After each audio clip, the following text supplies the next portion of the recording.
ela pode ser tanto uma paisagem que não teve intervenção do homem, como também ela pode ser uma paisagem que eventualmente vai ter uma intervenção do homem. Tá? E aí o que acontece? Alice e turma. Desde quando, né, as primeiras civilizações elas começam a surgir na Terra, automaticamente toda essa paisagem ela passa a ser transformada. E por que a paisagem ela passa a ser transformada? Com a chegada da civilização. Por que vocês acham que houve isso? Como que a chegada da civilização, como que a chegada do homem no planeta pôde modificar a paisagem existente? E aí? Destruindo a natureza, construindo casas, estradas. Exatamente. Na verdade, Arthur, o que motivou, né, as civilizações, tanto antigas quanto atuais, de continuar modificando a natureza, é a busca constante pela sobrevivência, né? Então, a paisagem, automaticamente, ela vai estar inserida num espaço geográfico. Então, por exemplo, neste exato momento aqui, cada um de vocês estão vendo várias paisagens ao mesmo tempo. No caso, essas paisagens que vocês estão vendo nesse momento, são paisagens natural ou paisagens humanizadas? Humanizadas. Humanizadas. Então, por exemplo, nós temos aqui como paisagens de fundo o quarto, um escritório, uma sala. Então, a paisagem vai ser justamente isso, é tudo aquilo que a nossa vista alcança.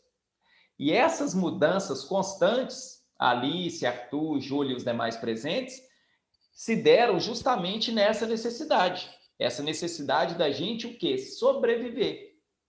Tá claro até aí? Alguma dúvida? Tá tranquilo?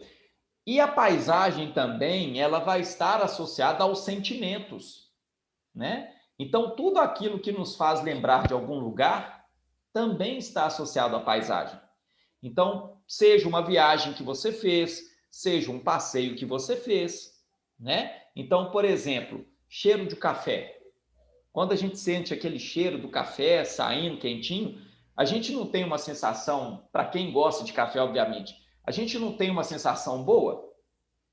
Sentindo um cheiro quentinho do café, para quem gosta? Não traz? Eu gosto do cheiro de café. Quem não gosta? Mas eu gosto, mas eu não gosto do... Que página? A gente está aí no capítulo 2 agora, tá? A gente vai finalizar o capítulo 2 e entrar no capítulo 3. A gente está fazendo um breve resumo de tudo que foi falado até aqui. Então, você pode abrir a apostila a partir da página 22, tá bom? Então, na verdade, o que acontece? Tudo isso acaba sendo, né, parte integrante de um espaço. Daí, o João Pedro me pergunta o seguinte: Tiago, mas o que é o espaço? O que eu posso entender como espaço? Abrindo a apostila na página 22, né, ele fala aí sobre o espaço geográfico na atualidade, né?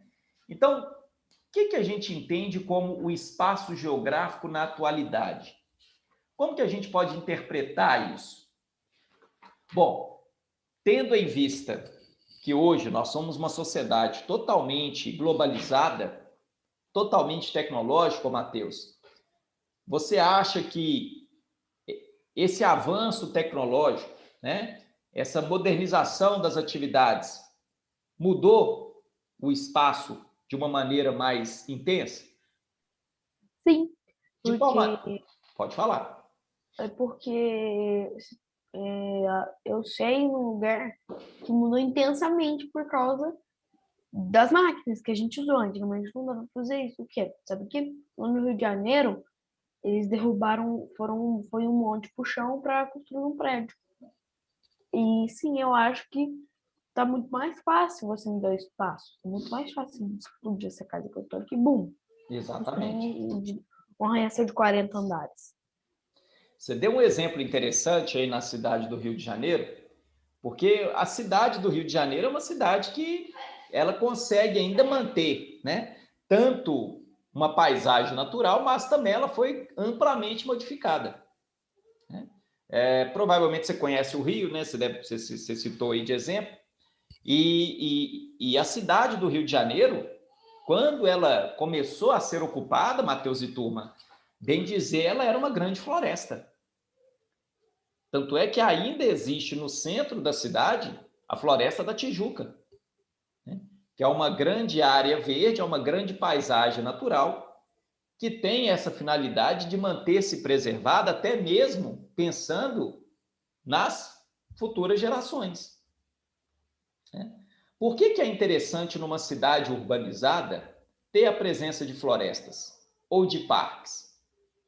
Vocês acham que tem alguma relação ou não tem nada a ver? O que vocês acham? E aí, vocês acham que tem alguma relação? Uma cidade cheia de prédios ter a presença de parques, de florestas? E aí? Tio, eu acho que talvez, por causa que tem um lugar aqui em Formiga, que é tipo lá da estrada onde sai de Formiga, você Sim, sabe? sei.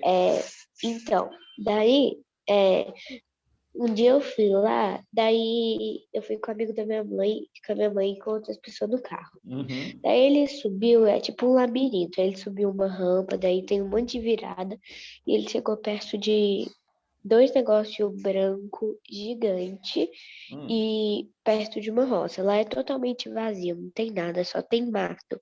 Daí se você olhar pra frente, vai ser um monte de mato e árvore, igual a floresta.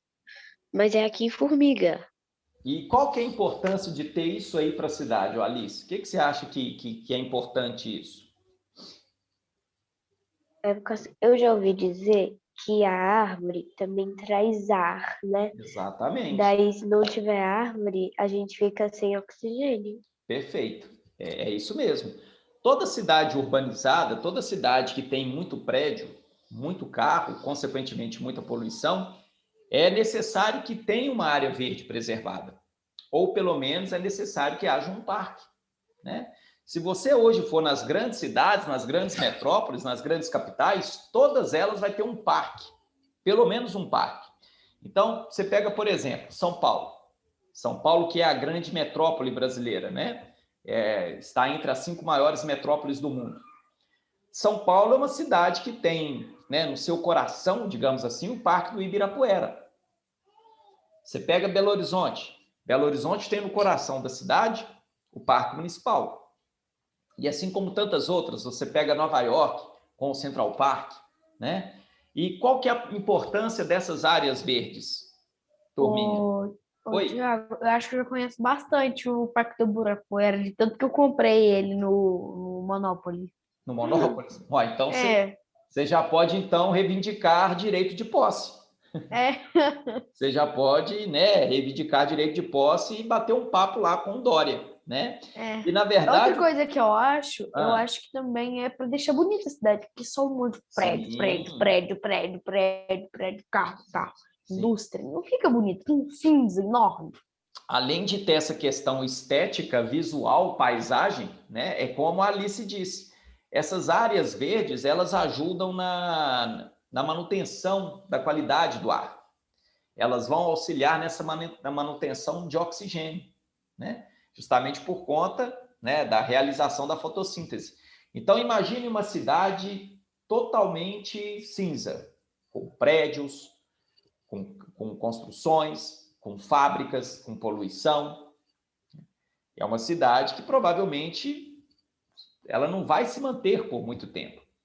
Agora, a partir do momento que você tem justamente uma associação, né, de prédios com parques, com lagoas, com áreas de lazer, isso se torna muito melhor o espaço. Então, vocês citaram aí Formiga, né, que tem essa área verde aí, essa área mais afastada da cidade. Por mais que Formiga ainda seja uma cidade interiorana, mas ela já está começando a sofrer esse processo de urbanização, né? Já é possível a gente observar e presenciar na cidade de Formiga prédios, né? Um aumento expressivo de circulação de veículos e pessoas. Então, automaticamente, há essa necessidade de ter esses espaços verdes preservados, né? Lá na página 22, fala o seguinte, ó, que, segundo o geógrafo Milton Santos, conforme avançam a ciência e os meios de comunicação, avançam também o modo como a sociedade organiza e representa o espaço geográfico e se apropria, ou seja, toma posse, né? É igual o nosso colega aí adquiriu aí através dos jogos o Parque do Ibirapuera em São Paulo, se apossa ou se apropria dele. Esse progresso torna-se ainda mais evidente quando comparamos as sociedades primitivas com as sociedades atuais, contemporâneas. Fica claro o distanciamento da relação entre o ser humano e a natureza. Então, o que acontece? Lá atrás, no início, né, nos primórdios, a relação entre o homem com a natureza era uma relação de subsistência. Então, o homem ele tirava apenas aquilo que seria necessário para ele se manter, para ele se sobreviver, né? Era um tempo em que a sociedade, o homem, ele era o quê? Caçador e coletor. E nos dias atuais? Como que se dá essa relação do homem com a natureza e o espaço?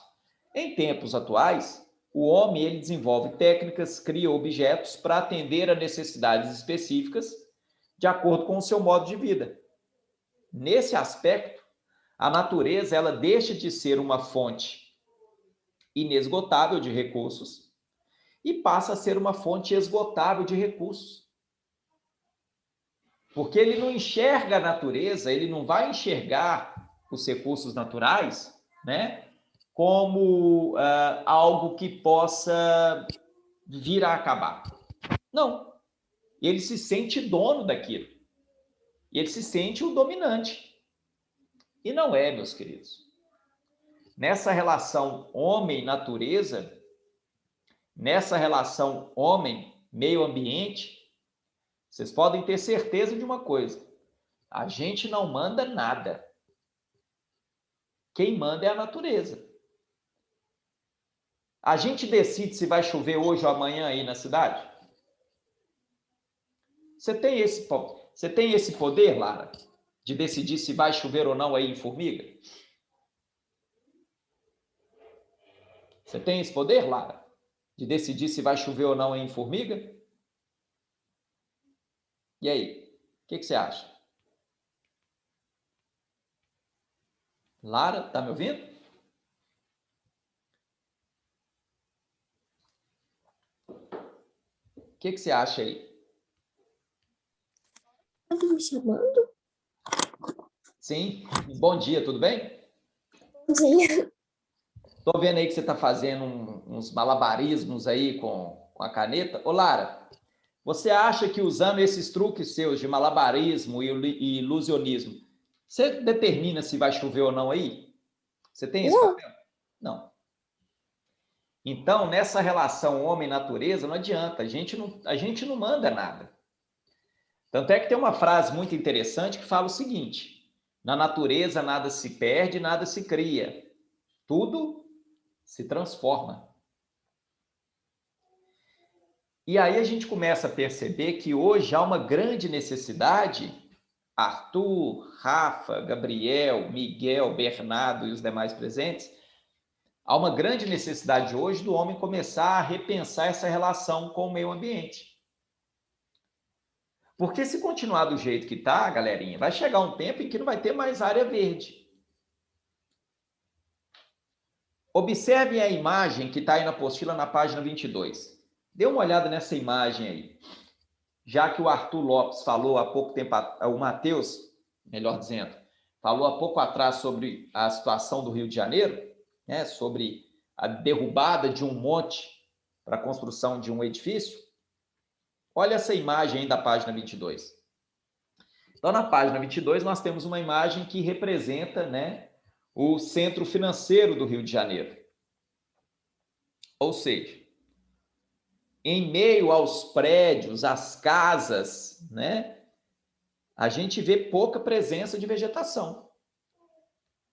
A gente vê pouca presença do verde aí. Daí eu pergunto, vocês acham que ter deixado, ainda que pouca, a presença de vegetação, isso foi proposital? Foi necessário fazer isso? O que vocês me dizem? Necessário não foi. Mas por que deixou? Oi? E por que deixaram, então?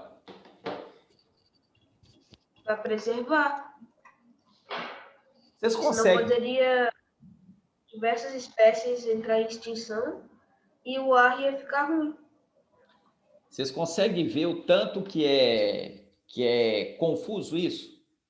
Você tem uma grande área urbana, no centro de uma cidade, então você tem uma grande concentração de prédios, de casas, né, de concretos, de asfalto, e entre um asfalto e outro, entre um edifício e outro, você tem ali uma presença de vegetação. Essa presença de vegetação, ainda que mínima, ela vai ajudar justamente nessa manutenção atmosférica. Por mais difícil que seja, mas ela vai ter essa função, né? De tornar ali o quê? O ar um pouco mais agradável. Por mais difícil que isso possa parecer. Até aqui tá tranquilo? Alguma dúvida até aqui, pessoal? Querem fazer alguma pergunta? Estão conseguindo entender até aqui? Então, ainda seguindo na página 22, olha o que ele fala ali, ó. Espaço, acúmulo de tempos diferentes. Então, ele diz o seguinte, ó, por meio das atividades de trabalho, as sociedades modificam o espaço. O surgimento de novos edifícios e a construção de vias de circulação, a ampliação do sistema de transportes, com novos terminais de ônibus ou estações de metrô, são apenas alguns exemplos dessa contínua intervenção do homem. Ou seja, a partir do momento que você começa a perceber, João Miguel, que você precisa ter condições de melhorar ainda mais a sua qualidade de vida, para que você venha fazer isso, então você vai precisar intervir no espaço. Vocês estão entendendo essa lógica, pessoal? Tá tranquilo até aqui ou não? Estão entendendo até aqui? Então, a grande associação que se faz, o João Pedro, Pietro, Sofia e os demais presentes, é que toda vez que tiver necessidade de você criar mecanismo, criar condições para melhorar a sua sobrevivência, o homem, então, ele vai intervir no espaço. E intervindo no espaço, consequentemente, ele vai mudar o quê? A paisagem. Nessa imagem da apostila na página 22, a gente consegue ver duas paisagens diferentes? A gente consegue ver duas paisagens diferentes na imagem da página 22? O que vocês acham? Não, a gente só vê uma paisagem. Só uma paisagem? Certeza? Analisa de novo aí, dá uma olhada aí. A gente vê só duas. A gente tem em maior quantidade a paisagem humanizada, que são os prédios, as casas, e lá, bem escondidinho, bem encolhido, nós temos ainda o quê? Um pouco de uma paisagem natural, que são as árvores. Vocês estão vendo? Então, a grande característica, né, do espaço atual, na sociedade atual, é justamente essa. O homem, ele continua avançando sobre o espaço natural, ele determina, ele vai separar um pouco desse espaço natural a fim de preservar, de manter essa paisagem, né, visualmente bonita, como o Matheus e o Arthur Lopes bem disseram, mas na sua grande maioria ele vai o quê? Construir. Ele vai ocupar esse espaço. Até aqui está claro para vocês? Vocês estão entendendo até aqui ou não? Alguma dúvida, alguma pergunta? Não. E aí, o que que acontece? Então, diante dessa nova realidade que a gente vive, né, onde as cidades elas crescem cada vez mais rápido, né, a população ela se desloca com maior intensidade, surge a seguinte pergunta: é necessário preservar o espaço natural? É necessário preservar as paisagens naturais? O que que vocês acham? Sim. Por quê? Sim. Por que que eu preciso preservar a paisagem natural? Por quê, turma? Por que que a gente precisa preservar a paisagem natural? Para o ar não ficar tão poluído. Exatamente. A gente precisa preservar a paisagem natural para que o ar ele não se torne mais poluído do que ele já é em algumas regiões, né? Porque uma coisa é fato, pessoal, tá? Hoje a tendência é de que o novo se sobressaia em relação ao velho. Qual novo e qual velho eu estou falando aqui? O novo espaço, essas novas áreas, essas cidades cada vez mais modernas, né, com cada vez mais prédios grandiosos, com construções, enfim, eles vão se sobressair em relação ao antigo. O que é o antigo nesse caso? O espaço natural, aquela área com maior concentração de verde. E tudo isso por conta, tá, dessa modernização que a gente vivencia. Então, hoje a gente vive num mundo totalmente moderno, totalmente tecnológico. Olha o exemplo aqui, ó. A gente está um exemplo clássico aqui de como que a tecnologia hoje ela está presente no nosso dia a dia. Neste exato momento, vocês aí na casa de vocês e eu na minha casa, estamos tendo aula normalmente. Graças a quê? Aos recursos tecnológicos. E justamente para que nós chegássemos hoje a essa condição, a essa situação cômoda de termos esses recursos a nosso favor, para isso o velho precisou ser modificado. E nesse caso, qual foi o velho a ser modificado? O espaço o quê? Natural. Tá tranquilo até aí, pessoal? Tá tranquilo? Sim. Então, consequentemente, esses avanços tecnológicos, eles não mudam apenas a paisagem. Eles não mudaram somente o espaço, mas eles mudaram toda a relação de se relacionar, toda essa relação, né, entre os países, toda essa relação cultural. Lá na página 23, dei uma olhada na questão número 2. Página 23, questão número 2. Vocês chegaram a resolver essa questão? Com a professora Tânia? Sim. Uhum. Então, Lá no vamos. capítulo 3. Maravilha. A página 23 até a 25. Perfeito. Nessa questão da imagem, como que a gente interpreta, então, essa imagem da questão número 2? Como que a gente pode interpretar essa imagem? Que a tecnologia está sendo bem usada hoje em dia, né? Uhum. Que eles estão um do lado do outro, estão praticamente colados e estão mandando mensagem. Sim. E aí pode ser que eles estejam mesmo próximos fisicamente, conversando pelos aparelhos telefônicos, ou pode ser que os dois ali fisicamente estejam conversando com outras pessoas que não estão ali presentes. A tecnologia hoje ela tem esse papel, né? Ela tem esse papel de aproximar e ao mesmo tempo de distanciar. Vai muito de acordo com a cultura de cada região, com o hábito de cada indivíduo, tá? Mas aqui é uma crítica muito interessante ao modo como grande parte da sociedade hoje ela fica refém desses aparelhos. consequentemente, o espaço também ele passa a ser modificado.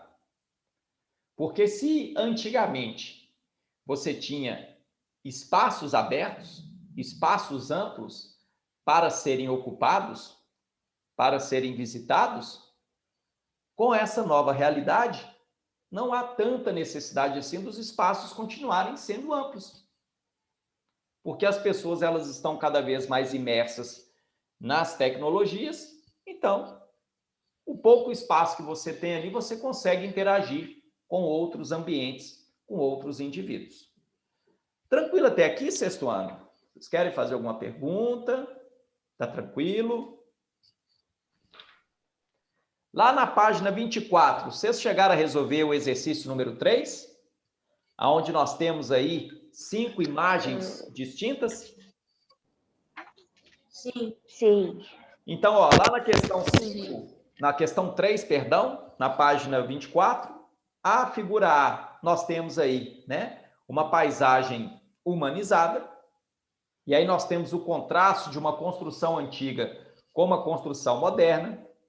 Na imagem, né, na imagem B, nós temos aí, né, um satélite orbitando sobre o planeta Terra, consequentemente também, né, um misto de paisagem natural com um equipamento eletroeletrônico, né, recursos tecnológicos. Na imagem C, nós temos aí uma foto, uma imagem, né, que pega uma grande cadeia montanhosa de gelo, né? Então aí a gente pode associar a uma formação montanhosa de uma região de clima muito frio, né, de um clima glacial.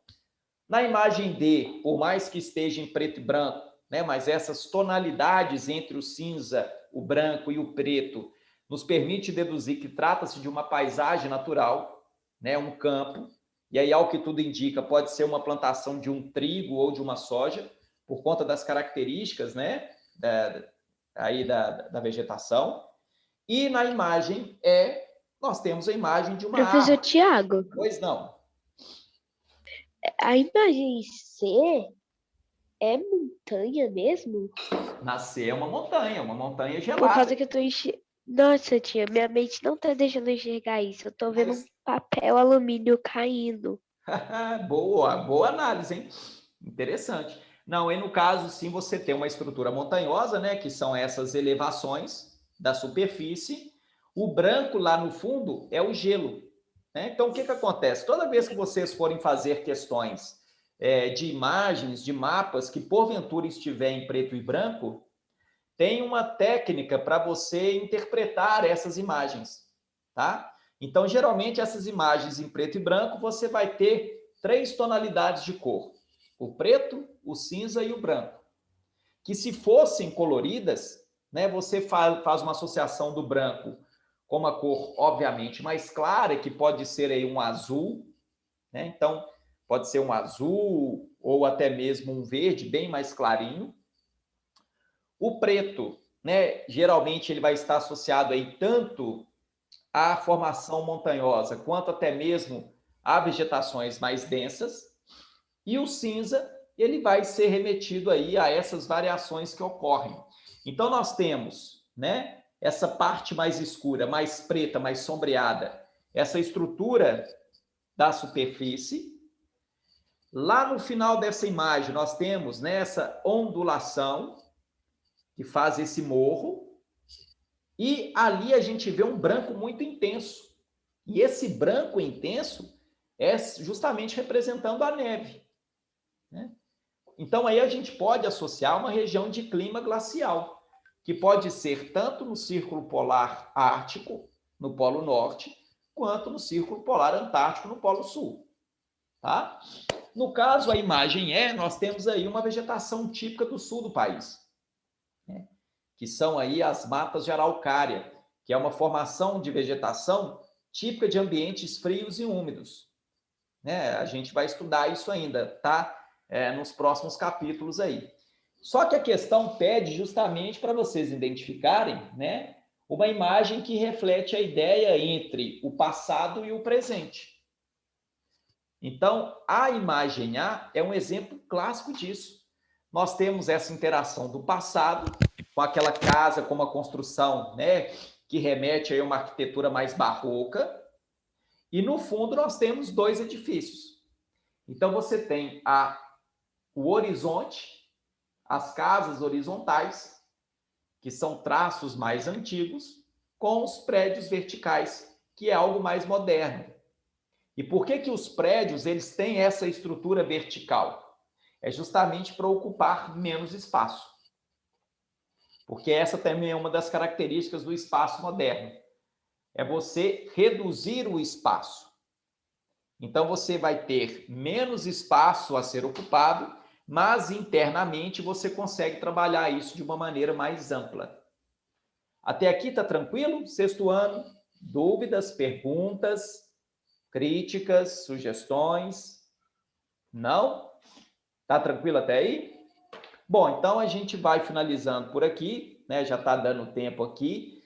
Assim que terminar a aula, eu vou disponibilizar lá para vocês o para casa. Hoje vai ter para casa, tá, turma? Hoje teremos para casa. Você vai fazer a chamada? Você não vai fazer a chamada, né? Ah, vamos fazer a chamada rapidamente? Tio, você pode mandar aula gravada? Vou gravar aqui, ó. Vou até pausar aqui. Deixa eu stop.